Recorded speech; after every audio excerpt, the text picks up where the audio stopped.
আমাদের border guard কি পেরেছে সবাইকে ঠেকাতে? আজকে যদি ভারত একেবারে খুব সমস্ত বল প্রয়োগ করে সামনে চলে আসে, তার প্রস্তুতি কি আপনি নিয়েছেন? আপনি কি আমাদের এই যে বর্ডার গার্ডসদের কে যে এতগুলা বর্ডারে ঘটনা ঘটছে, কয়টা বর্ডারে আপনি গিয়েছেন? পাবলিকলি কেন আপনি বলবেন? আপনি প্রাইভেটলি বলতে পারেন যে ভারতের এগুলো নিয়ে ভারতের ব্যাপার, এগুলো তারা দেখবে, সেগুলো আপনি প্রাইভেটলি মিটিং এ, গোপন কনফিডেন্সিয়াল মিটিং এ হয়তো বলতে পারেন, কিন্তু আপনি পাবলিক স্পিকিং পার্লামেন্টে এবং সাংবাদিকদের আপনি এভাবে উত্তর দিচ্ছেন, তাহলে তো আমরা we will be resigned, we will believe that nothing is happening. আমি এরকম স্বরাষ্ট্রমন্ত্রী দেখিনি। আমি মাননীয় প্রধানমন্ত্রীর কাছে অনুরোধ করব, অ্যাপিল করব, তিনি একসময় আমাদের বিভাগে ভর্তি হয়েছিলেন ছাত্র, সেই দাবিতেও বলতে পারি যে আপনি ফর গড সেক আত্মীয়তাকে প্রশ্রয় দেবেন না। আপনার বাবা কখনো দেয়নি, আপনি যোগ্যতাকে প্রশ্রয় দেন। যে যোগ্য লোক, কঠিন, যাকে ভারত শ্রদ্ধা করবে, ভয় পাবে, যে আমাদের সেনাবাহিনী ও বিজেপিকে ইন্সপায়ার করে, সেরকম একজনকে স্বরাষ্ট্রমন্ত্রীর পদে দেন দয়া করে। এখনো দেরি হয়নি, আপনার সামনে এখন বিশাল একটা অর্জনের পথ খোলা রয়েছে। এখন আপনাকে যোগ্য লোককে সামনে নিয়ে আসতে হবে। আপনার প্রয়োজন হলে আপনি টেকনোক্র্যাটসদের আনেন। This is exactly what his father did. তাকে তো ভারতের প্রতি কৃতজ্ঞতা দেখাবার কোনো প্রয়োজন নেই। আন্তর্জাতিক সম্পর্কে কৃতজ্ঞতা বলতে কোনো ভাষা নেই, আন্তর্জাতিক সম্পর্কে বন্ধুত্ব বলতে কোনো শব্দ নেই। যেটা রয়েছে সেটা হচ্ছে জাতীয় স্বার্থ। এবং আমাদের প্রধানমন্ত্রীকে আমি বলবো যে মানুষ তাকে প্রচন্ড ভালোবাসে। তার সাধারণ জীবনযাপন, তার যে সাধারণ মানুষকে হাত বাড়ানো, তার যে এই যে প্রত্যেকটা ক্ষেত্রে সাধারণ মানুষের পক্ষে কাজ করা, এগুলোর জন্য তিনি প্রচুর পপুলারিটি অর্জন করেছেন। এবং সেজন্যই কিন্তু খলিলুর রহমান পেরেছে যে জাতিসংঘে বাংলাদেশের প্রেসিডেন্সি আনতে। এই যে এটা তো আপনারই অর্জন, কিন্তু আপনি কেন এই দুর্বল জিনিসগুলোকে প্রশ্রয় দিচ্ছেন? আমি মনে করি যে আমাদের এই বর্ডার প্রবলেম সলভ করতে হলে সবচেয়ে বড় দায়িত্ব এখন প্রধানমন্ত্রীকে কড়া পদক্ষেপ নিতে হবে, সেনাবাহিনীকে প্রস্তুত রাখতে হবে এবং যথাশীঘ্র পাকিস্তান ও চীনের সহযোগিতায় আমাদের নিরাপত্তাকে কঠিনভাবে গড়ে তুলতে হবে। আমি তো মনে করি পাকিস্তানের কাছ থেকে মিসাইলস প্রকিউর করে যথাশীঘ্র 1 মাসের মধ্যে যেন আমাদের বর্ডারসে পাকিস্তানের মিসাইলস এবং চীনের প্রযুক্তি এবং এয়ার ওয়ারফেয়ারের জন্য যে প্রয়োজনীয় ব্যবস্থা, সেটা নিতে হবে। এগুলো কেন? যুদ্ধের জন্য নয়, এগুলো নিবারকের জন্য। নিবারক তত্ত্ব, আধুনিক সম্পর্কে নিবারক হিসাবে আপনার শক্তি সামর্থ্য যদি ডিপ্লয় করা থাকে মাঠে, তখন ভারত অনেকবার চিন্তা করবে। ভারত তখন বাধ্য হবে এই ধরনের নীতি থেকে সরে যেতে। জি, এবং স্যার ধরেন যে পার্শ্ববর্তী রাষ্ট্রের কি আইন হলো বা যাই হলো, এটা তাদের নিজস্ব ব্যাপার, কিন্তু এর কোনো প্রভাব আমার দেশে পড়ছে কিনা, এর দ্বারা আমি কোনোভাবে ক্ষতিগ্রস্ত হচ্ছি কিনা বা আমি কোনো ঝামেলায় পড়ছি কিনা, সেটি এতটা দায়সারা ভাবে বোধ দেখার সুযোগ নাই। আর প্রধানমন্ত্রীর যে নম্রতা বা হিউমিলিটি উনি দেখাচ্ছেন, রাষ্ট্রীয় নিরাপত্তা বা সার্বভৌমত্বের জায়গায় এই জাতীয় নম্রতা বা বিনয়ের কোনো সুযোগ নাই। যেটি আপনি বলছিলেন, স্বার্থটাই গুরুত্বপূর্ণ, বিনয়ের কিছু নাই। পাশাপাশি স্যার আরেকটা বিষয় আমি আপনার সামনে আনতে চাই। আপনি জানেন যে সাম্প্রতিক সময়ে মমতা ব্যানার্জি ওসমান হাদির হত্যাকারীদের ব্যাপারে একটি ইঙ্গিত দিয়েছেন এবং তিনি যেভাবে বলেছেন, আমি তার বক্তব্যটাই যদি শোনাই আপনাকে। ফোন করিয়েছিলে, কার কার নাম বেরিয়েছিল, আজ গভর্নমেন্ট চেঞ্জ হলেও মনে রাখবে আমি তো সবটাই জানি। বাংলাদেশের লোক উত্তাল হয়ে যাবে, আমি সেটা চাই না, আমি দেশকে ভালোবাসি। না বলবো না দেশের স্বার্থে। তো মমতা ব্যানার্জির এই যে সরাসরি যে বক্তব্য, মানে তিনি সরাসরি বলেই দিলেন যে অমিত শাহ কথা বলেছেন, যে তিনি তাকে ফোন করে এই ব্যাপারে কথা বলতে মানা করেছেন, সবকিছু তার এই বক্তব্যের পরে আমাদের পররাষ্ট্র প্রতিমন্ত্রী যিনি আছেন এখন শামা ওয়াহিদ, তিনি তাদেরকে বক্তব্য দিয়েছেন। আমি তার বক্তব্যটা একটু শুনি। একটা দেশে নির্বাচন হচ্ছে, সেই দেশে একটা পরাজিত হয়েছে, সেই পরাজিত একজন নেতা একটা কথা বলেছে, that is not our matter to discuss. এখন যদি ভারত সরকার যদি এখন বাংলাদেশকে হাদির হত্যার ব্যাপারে কিছু বলে, অবশ্যই অলরেডি তো আমরা জানি কাজ চলছে, কাজ এগিয়েছে।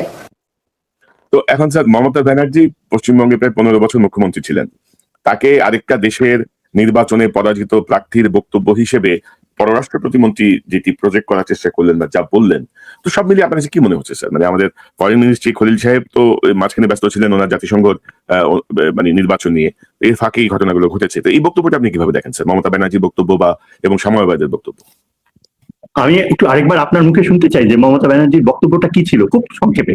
মমতা ব্যানার্জি বলেছেন যে মানে মূল জায়গাটা হচ্ছে এরকম যে অমিত শাহ তাকে ফোন করেছিলেন, আমাদের ওসমান হাদির ব্যাপারটাই তিনি ইঙ্গিত করে বলেছেন যে কাকে দিয়ে আপনারা এই খুনটা করিয়েছেন সেটা কিন্তু আমি জানি, এবং খুনি খুন করার পরে মেঘালয় দিয়ে কিভাবে ভারতে ঢুকেছে এবং অমিত শাহ তাকে চুপ করে থাকতে বলেছিলেন, এই ব্যাপারটা মমতা ব্যানার্জি তার প্রথম পাবলিক অ্যাপিয়ারেন্সে আফটার ইলেকশন তিনি সেটা ওপেন করে দিয়েছিলেন এবং ইতিমধ্যে বোধহয় তার বিরুদ্ধে একটা মামলা হয়েছে তার এই বক্তব্যের কারণে, কারণ অমিত শাহর বিপক্ষে।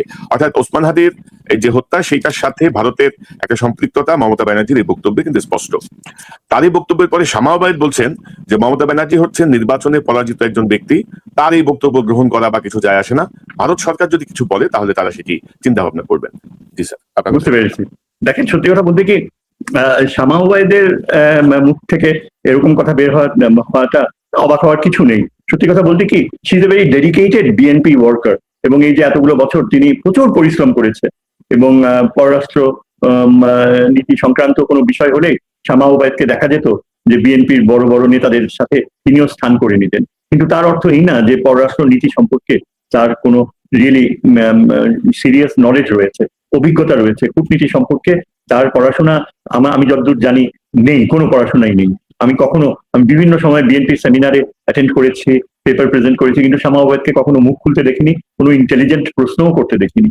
তিনি যা বলেন, যা লেখেন, অনেকটা ওই যে লিখিতভাবে তৈরি করে দেওয়া হয় সেটাই পড়ে শোনান।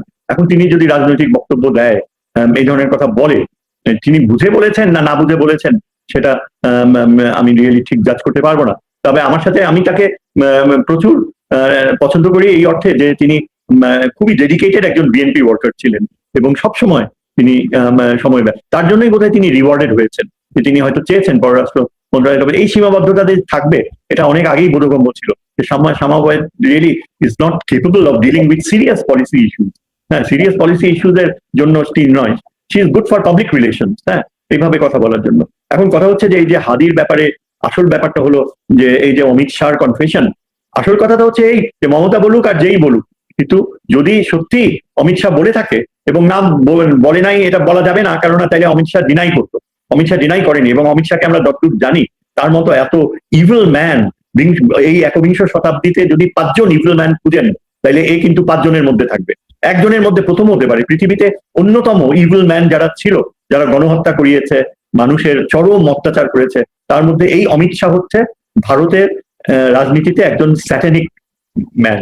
এবং এই অর্থে অমিত শাহ এটা যে হাদি হত্যার পেছনে তার হাত ছিল, এটা বলতে হয় না, মমতা ব্যানার্জিকে বলতে হয় না, এটা আমার মনে হয় বাংলাদেশের অনেকেই যারা সচেতন, যারা শিক্ষিত এই ব্যাপারে, তারা অনেক আগেই গেস করেছে যে অমিত শাহ এবং এবং তারপর ভারতীয় গোয়েন্দা বাহিনী এদের হাত ছিল। আমরা তো জানি যে কত অ্যাক্টিভলি এখানে কাজ করেছে। তবে এর প্রতিকার যদি খুঁজতে হয়, আমি অনেক আগে বারবার বলে এসেছি যে পাকিস্তানের সামরিক গোয়েন্দা বাহিনীকে এখানে অ্যাক্টিভ করতে হবে। ISI is the best medicine, যাকে আমেরিকা ব্যবহার করে, যাকে মুসলিম বিশ্ব ব্যবহার করে। ভারতের মতো একটা দেশ যে ইরানের সাথে বিশ্বাসঘাতকতা করেছে, এই যুদ্ধে চরমভাবে ইসরায়েলকে ব্যাক করেছে, এবং তার প্রতিদান হিসাবে আমেরিকা ভারতের চেহারা চিনে নিয়েছে। আজকে ভারতকে আমেরিকা প্রত্যাখ্যান করেছে। আমি আপনাকে নিশ্চিতভাবে বলতে পারি যে মার্কিন যুক্তরাষ্ট্র কিন্তু সরাসরি এখন বাংলাদেশের পক্ষে রয়েছে। এই যে চুক্তি বলবে, দাবি করবে যে ভারতের প্ররোচনায় মার্কিন যুক্তরাষ্ট্র এই চুক্তির ক্লজ গুলো এখন প্রয়োগ করবে, মোটেও সত্যি না। আমি নিশ্চিতভাবে এবং সর্বোচ্চ সোর্সের আস্থায় বলতে পারি আপনাকে যে মার্কিন যুক্তরাষ্ট্র বাংলাদেশের সাথে চীনের যে নৈকট্যের সম্পর্ক, পাকিস্তানের সাথে যে প্রতিরক্ষার নৈকট্যের সম্পর্ক, এই ব্যাপারে মার্কিন যুক্তরাষ্ট্রের কোনো আপত্তি নাই। আমি বলবো না যে সমর্থন রয়েছে, কিন্তু এটুকু বলতে পারি যে মার্কিন যুক্তরাষ্ট্রের কোনো আপত্তি নাই। মার্কিন যুক্তরাষ্ট্র বাংলাদেশের যে নিরাপত্তা প্রয়োজন, প্রতিরক্ষা প্রয়োজন, ভারতীয় হুমকি এবং ভারতের যে সন্ত্রাসী কার্যকলাপ বাংলাদেশে, এগুলো খুব ভালো করে জানে। এবং মার্কিন যুক্তরাষ্ট্র এটুকু আমার ধারণা যে এই যে আওয়ামী লীগকে নিয়ে এত হইচই করে, আওয়ামী লীগকে ফেরত আনতে হবে, হাসিনাকে বসানো হবে, এগুলো অ্যাবসলিউটলি বোগাস, কোনো কাজে লাগবে না। আমি নিশ্চিতভাবে বলতে পারি যে হাসিনার একদিন ফাঁসি হবেই, বাংলাদেশের মানুষটাকে কখনো ক্ষমা করবে না। আর আওয়ামী লীগ এটা একটা সন্ত্রাসী প্রতিষ্ঠান, এটা ভারতের প্রতি অনুগত। আপনার কি কোনো সন্দেহ রয়েছে? এই যে শেখ হাসিনা যেদিন ফ্লাই করলো ভারতে, সেদিন ক্লিয়ারলি তিনি ভারতীয় সামরিক বাহিনীকে গ্রিন সিগন্যাল দিয়ে দিয়েছে, এবং এখন পর্যন্ত যা ঘটনা প্রবাহ, তাতে কোনো আমরা ইঙ্গিত দেখি না যে বাংলাদেশ আওয়ামী লীগ বাংলাদেশের সার্বভৌমত্বের পক্ষে কাজ করবে, কখনো করবে না। এবং আমার খুব দুঃখ লাগে যখন সামরিক বাহিনীর কিছু কর্মকর্তা এখনো মনে করে যে আওয়ামী লীগকে এই বাংলাদেশের রাজনীতি করতে দেওয়া উচিত, আওয়ামী লীগকে আবার ফেরত আনা উচিত। Absolutely dangerous thing. একটা ফ্যাসিস্ট পার্টি, কেন জাপান যখন পরাজিত হয়েছিল, জার্মানি যখন পরাজিত হয়েছিল, ইটালি যখন পরাজিত হয়েছিল, আর্জেন্টিনায় যখন ফ্যাসিজমের পতন ঘটেছিল, আপনি এইসব দেশগুলো দেখেন, ফ্যাসিস্ট শাসকরা অনেক জনপ্রিয় ছিল অনেকের কাছে, একটা কিন্তু ওইসব দেশে কখনো ওইসব দলগুলোকে অ্যালাউ করা হয়নি। Those parties were banned, fascism was banned. আজকে আর্জেন্টিনায় ইজাবেলা পেরন, যাকে নিয়ে মানুষ কান্দে, সেই ইজাবেলা পেরন একেবারে দুঃসহ মৃত্যুবরণ করেছে জাতীয় শত্রু হিসাবে। একই ঘটনা ঘটেছে ইটালির ফ্যাসিস্ট রুলার। আমি মোট কথা যেটা বলতে চাই, Awami League is proven fascist party, এবং এটার প্রত্যাবর্তন কখনো হতে পারে না, কোনোদিনও হতে পারে না। সামরিক বাহিনীর যারা তারা মনে করে যে আওয়ামী লীগ অনেক পপুলার, আওয়ামী লীগের সাপোর্ট রয়েছে, আওয়ামী লীগের, আরে পপুলার হলো তো কি হলো, পপুলার তো অনেক দল এরকম অতীতেও ছিল, কিন্তু once you believe in fascism, তারা এই যে আওয়ামী লীগের সমর্থক, তারা কি, তারা আওয়ামী লীগের এই গণহত্যার প্রতি সিম্প্যাথেটিক, তারা গণহত্যার প্রতিকার চায় না। তার মানে যারা আওয়ামী লীগের ফেরত চায়, তারা একাত্তরের যে ত্যাগ সেটাতে বিশ্বাস করে না। একাত্তরকে আওয়ামী লীগ মনে করে যে এটা ব্যবসার সামগ্রী। আওয়ামী লীগ কখনো একটা ফ্যাসিস্ট পার্টি হিসাবে একাত্তরের ত্যাগ স্বীকারকে রেসপেক্ট করে না। এই জন্য তারা একাত্তরকে এখনো ব্যবহার করতে চায়, একাত্তরের অজুহাতে তারা আবার রাজনীতিতে ফেরত আনতে চায়। আমি সামরিক বাহিনীর অবসরপ্রাপ্ত সিনিয়র অফিসারদের যারা এখনো মনে করে যে আওয়ামী লীগের একটা স্থান রয়েছে, আমি তাদের অনুরোধ করবো যে আবার চিন্তা করে দেখেন, ইতিহাস পড়ে দেখেন, আন্তর্জাতিক সম্পর্কের যে গত 70 বছরের বাস্তবতাগুলো, সেগুলো একটু ভালো করে যাচাই করে দেখেন, এবং তাহলে বুঝতে পারবেন যে Awami League is truly A fascist party. এবং এখন যদি আওয়ামী লীগকে কখনো রাজনীতিতে আসতে দেওয়া হয়, বাংলাদেশ তার স্বাধীনতা হারাবে, অনিবার্যভাবে স্বাধীনতা হারাবে। তবে স্যার, আনফরচুনেটলি শুধু সামরিক বাহিনীর অ্যাক্টিভ বা অবসরে যাওয়া কর্মকর্তা বা অন্যান্য লেভেল না, বিএনপির ভেতরে আওয়ামীপন্থী একটা অংশ চায় যে আওয়ামী লীগ আবার ফিরে আসুক। বিএনপির ভেতরে আওয়ামীপন্থী একটা অংশ কিন্তু জেগে বসেছে খুব শক্তিশালী ভাবে। আমি এর উত্তরে আপনাকে বলবো, এটা বলা জরুরি। আমার যে অভিজ্ঞতা হয়েছে, আমার সুযোগ হয়েছিল কিছু কিছু ক্ষেত্রে অনেক কিছু জানার, বুঝবার। আসলে আপনি অনেক কিছু হয়তো আমরা জানতে পারি না, কারণ আমরা সরকারের একেবারে ভিতরের যে সিদ্ধান্ত গ্রহণ, যে বাস্তবগুলো, সেগুলো জানি না। আমাদেরকে অনেক কিছু স্পেকুলেট করতে হয়, আমাদেরকে অনেক কিছু ভাবতে হয় যে এটা এভাবে যাবে। কিন্তু সরকারের ভিতরে যারা, এখন বিএনপির ভিতরে যারা রয়েছে এরকম, যারা আওয়ামী লীগের প্রতি দুর্বল, আমি অত্যন্ত বিনীতভাবে বলতে চাই যে তাদের সরে যাওয়া উচিত। আমি অত্যন্ত বিনীতভাবে আমাদের প্রাণপ্রিয় প্রধানমন্ত্রীকে এটুকু বলতে চাই যে আপনি বুঝে নিন যে এখন এবং আগামী ভবিষ্যতের জন্য আপনার বন্ধু কে বিএনপিকে সাহায্য করতে পারে। সবসময় যে বিএনপির সদস্য হতে হবে সেটা সত্যি কথা না। আজকে আপনাকে যেই অবস্থানে তুলে দিয়েছে, আপনি গিয়েছেন, তার পিছনে একটা অসাধারণ অবদান ছিল একজন প্রাক্তন কূটনীতিকের, যার নাম ডক্টর খলিলুর রহমান, যিনি বাংলাদেশের পররাষ্ট্র নীতিকে, বাংলাদেশের ইমেজকে আকাশচুম্বী স্থানে নিয়ে গিয়েছে। আমি তো মনে করি যে কোনো should make Tariq Rahman, the prime minister, should make Khalil his deputy. আপনি ওইসব ঘাটে মরা বুড়াদের আপনি দেখেন, ওদের চেহারা পার্লামেন্টে কি করে। ওদের কাজ হচ্ছে চাঁদাবাজদের টিকিয়ে রাখা, দলের মধ্যে নানা রকমের করা, 15-16 বছর ধরে করেছে। আবার আরেকজন তো শিলংয়ে থেকে কি কাণ্ড করে আসছে আমরা জানি না, কিন্তু আমরা জানি যে শামসুল আলম ছিল সবচেয়ে বড় ব্যাংক ডাকাত, এবং এই ব্যাংক ডাকাতের সাথে যার সংযোগ, সে কখনো বাংলাদেশের বন্ধু হতে পারে না। আমি মাননীয় প্রধানমন্ত্রীকে আশা করব যে আজকে তিনি যেন বুঝে নেন যে বিএনপির ভিতরে তারা তার ভবিষ্যৎকে অন্ধকারে ঠেলে দিতে পারে, তারা তাদের নিজেদের প্রয়োজনে তাকে ব্যবহার করছে, এবং সেটা কখনো কাম্য হতে পারে না। আজকে তারিক জিয়ার সামনে অফুরন্ত সম্ভাবনার দুয়ার খুলে গিয়েছে। আপনি দেখেন, বাংলাদেশে কেউ আসতো না আগে সহজে, বিদেশি ভিজিটাররা। এখন যেই আমরা ইলেক্টেড হয়েছি, সাথে সাথে টার্কির ফরেন মিনিস্টার আসছে, 4 বছর পরে ঢাকায় আসছে, এবং টার্কির ফরেন মিনিস্টার যেসব কমিটমেন্ট করে গিয়েছে, যে ধরনের আশ্বাস দিয়েছে, বাংলাদেশের জন্য একটা সত্যিকারের প্রতিরক্ষা বন্ধু আমরা পেয়েছি। ভারত এই কারণে, মোদী অত্যন্ত চিন্তিত, বিঘ্নিত। টার্কি কথা দিয়েছে যে আমরা তোমাদের আরো এমন ভাবে সহযোগিতা করব যে তোমাদের border is sound and secure. এবং এই জন্য আমি আমাদের মাননীয় প্রধানমন্ত্রীকে বলবো যে বন্ধু, তোমার পথের সাথীকে চিনে নিও, যে হেমন্তের একটা গান আছে। আমি বলবো যে অতীতের প্রতি দুর্বল হওয়ার কোনো প্রয়োজন নেই, তারিক জিয়ার কোনো প্রয়োজন নেই যে তাকে ভারতের সাহায্য নিতে হবে। যারা পিছনে রয়েছে, পিছু ডাক শুনে ওইভাবে অতীতমুখী হওয়া, এটা হবে তার জন্য একটা অত্যন্ত বিপজ্জনক পথ।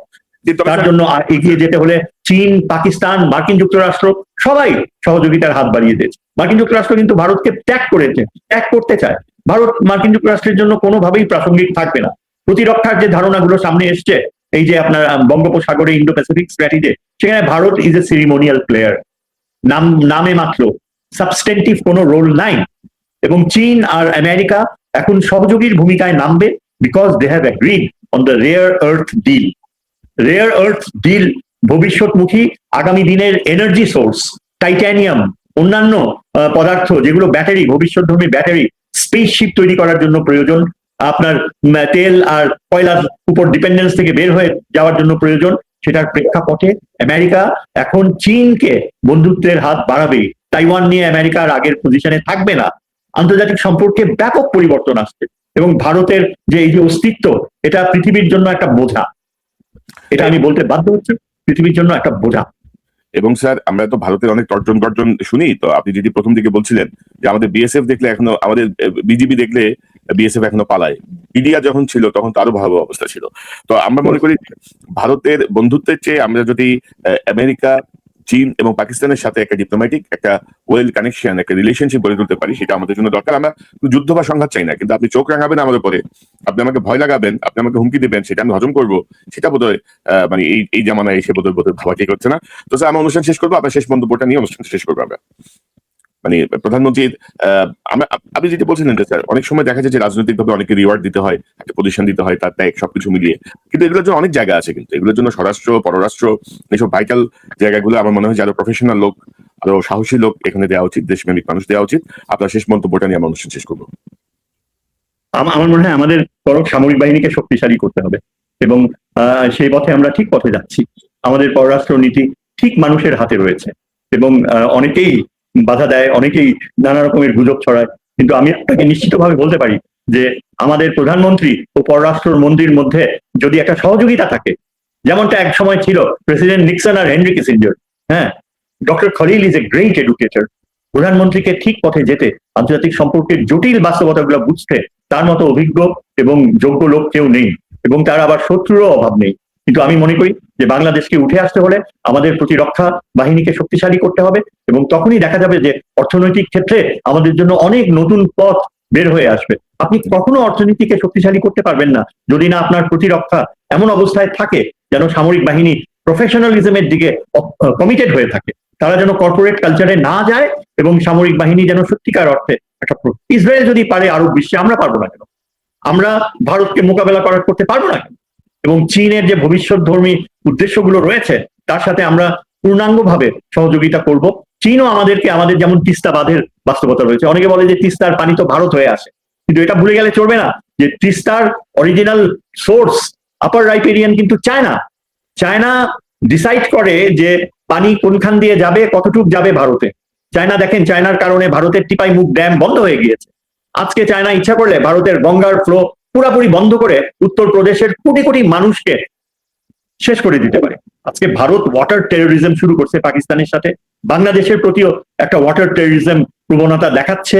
তিস্তার ব্যাপারে তারা মূলা ঝুলাচ্ছে আবার নতুন করে, কিন্তু আমরা তিস্তার পানি কখনো পাবো না। আর চীনের সাথে যদি আমরা তিস্তার সম্পর্ক স্থায়ী করি, অন্য কোনো দেশ চীনকে রিপ্লেস করতে পারে না, কেননা চীন geopolitically they control the head waters of the Ganges. Gangotri থেকে গঙ্গার উৎপত্তি, গঙ্গোত্রীর সোর্স চীন বন্ধ করে দিতে পারে। নেপালের সাথে তার সেই সম্পর্ক রয়েছে, এবং ভারতের যেই অঞ্চল থেকে গঙ্গোত্রীর উৎপত্তি হয়, চীন ইচ্ছা করলে সেই সোর্স ডেফিনেটলি মিলিটারিলি বন্ধ করে দিতে পারে। কাজেই ভারত কখনো চীনের বিপক্ষে যাবে না। আজকে যদি আমরা তিস্তা চুক্তি করি, তিস্তার পানি ভারত পই পই করে দেবে যদি সেখানে চীন ডেভেলপমেন্ট প্রজেক্টে ইনভলভ হয়, এবং সেটাই সেই পথে আমরা যাচ্ছি। আশা করি সেই পথে আমাদের জন্য মানে সৃষ্টিকর্তার এটা একটা ব্লেসিং যে জিওপলিটিক্স, ভারত যেই দস্যুপনা করে, যেই ওয়াটার টেরোরিজমের পথ ভারত বেছে নিয়েছে, তার উপযুক্ত শিক্ষা ভারতকে দিবে চীন। আপনি দেখেন এই যে ইন্দাস ওয়াটার ট্রিটি নিয়ে আজকে ভারত পাকিস্তানকে ব্ল্যাকমেইল করছে, এর উপযুক্ত জবাব পাকিস্তানই দিবে না, চীন দিয়ে দিবে। চীনের সাহায্যে কিন্তু এই যে সিন্দুর অপারেশনে পাকিস্তান 5টা ইন্ডিয়ান প্লেন ফালাইয়া দিছে, চায়না ডিড ইট। এবং ঠিক দেখবেন এই যে পানি সন্ত্রাসের পথ ভারত বেছে নিয়েছে, এর কত বড় মূল্য ভারতকে দিতে হয়, তখন ভারতের একটা কথা বলারও মুখ থাকবে না, কেননা ভারত প্রতিটা স্টেপে আন্তর্জাতিক আইন ভায়োলেট করছে, এবং এটা বিশ্বের জন্য ভারতবর্ষ একটা অভিশাপ। 47-এ যা করা হয়েছিল সেটা ভুল ছিল, মাউন্ট ব্যাটেনকে ভুল ব্যাখ্যা দিয়ে নেহেরু, গান্ধী এই ধরনের সীমান্ত তৈরি করেছিল, এবং ভারত নিজেই ওই সীমান্তের কবর রচনা করবে শেষ পর্যন্ত, এখানে বলে যাচ্ছে ওদিকে যাচ্ছে। এবং ধরেন স্যার আমরা মনে করি যে তিস্তা নিয়ে ভারত আমাদের সঙ্গে যা করেছে এত বছরে, বিগত বছরগুলোয়, আমাদের চীনের সাথেই তিস্তা নিয়ে যাওয়া উচিত। এটা মানে প্রতিবাদ হিসেবে, প্রতিকার হিসেবেও যাওয়া উচিত। এবং আমার মনে হয় যে নতুন সরকারই বলবো, মাত্র 3 মাস 100 দিন সময় গেছে, তো তারা নিশ্চয়ই আর কার্যকর পদক্ষেপ গ্রহণ করবে। অধ্যাপক এম শাহিদুজ্জামান, আপনাকে অসংখ্য ধন্যবাদ আপনার মূল্যবান অংশগ্রহণের জন্য। আপনাকেও ধন্যবাদ। দর্শক এতক্ষণ যে অনুষ্ঠান শুনলেন নিশ্চয়ই এই আলোচনার মর্মার্থ উপলব্ধি করতে সক্ষম হবেন। জনাব তারেক রহমানের সরকার চেষ্টা করছে, আমরা এতটুকু বলবো, কারণ 100 দিনে খুব বেশি কিছু মন্তব্য করার মতো এখনো সুযোগ আসেনি। কিছু কিছু কাজ অবশ্যই ভালো হচ্ছে, কিছু কিছু জায়গায় সমালোচনা আছে, অনেক প্রশ্ন আছে। তবে জনাব তারেক রহমান যেভাবে চাচ্ছেন সেভাবে তিনি যদি সাকসেসফুলি তার অ্যাচিভমেন্টের জায়গায় পৌঁছাতে চান, তাহলে অবশ্যই 6 মাসের মধ্যে অনেক মন্ত্রণালয় ওনাকে রিশাফল করতে হবে। অধ্যাপক শাহিদুজ্জামান যেটি বললেন, প্রয়োজনে তিনি টেকনোক্রেটদের, যোগ্য টেকনোক্রেট বসাতে হবে। অর্থাৎ আমাদেরকে চোখে চোখ রেখে বুক ফুলিয়ে চোখ রাঙিয়ে কথা বলতে হবে। যারা আমাদেরকে চোখ রাঙায় তাদেরকে আমাদের চোখ রাঙাতে হবে। কারণ আমার মনে হয় যে বাংলাদেশ 2.0-তে অনেক কিছুই আর সম্ভব হবে না অতীতের মতো, যেটি হাসিনা কায়েম করেছিল। তবে দুর্ভাগ্যজনকভাবে এখনো হাসিনার অনেক অনুসারী আমাদের সরকারে আছে, আমাদের সেনাবাহিনীতে আছে, আমাদের প্রশাসনে আছে, আমাদের পুলিশে আছে। সেই জায়গাগুলো চিহ্নিত করা আমাদের বেটার ফিউচারের জন্য, আমাদের ভবিষ্যৎ বাংলাদেশকে নতুনভাবে বিনির্মাণের জন্য, চোখ রাঙানোর সক্ষমতা অর্জন করার জন্য এই জাতীয় দুর্বৃত্তদের সরিয়ে দেওয়া খুব জরুরি। আশা করি জনাব তারেক রহমান এই ব্যাপারে কার্যকর পদক্ষেপ গ্রহণ করবেন। দর্শক, এই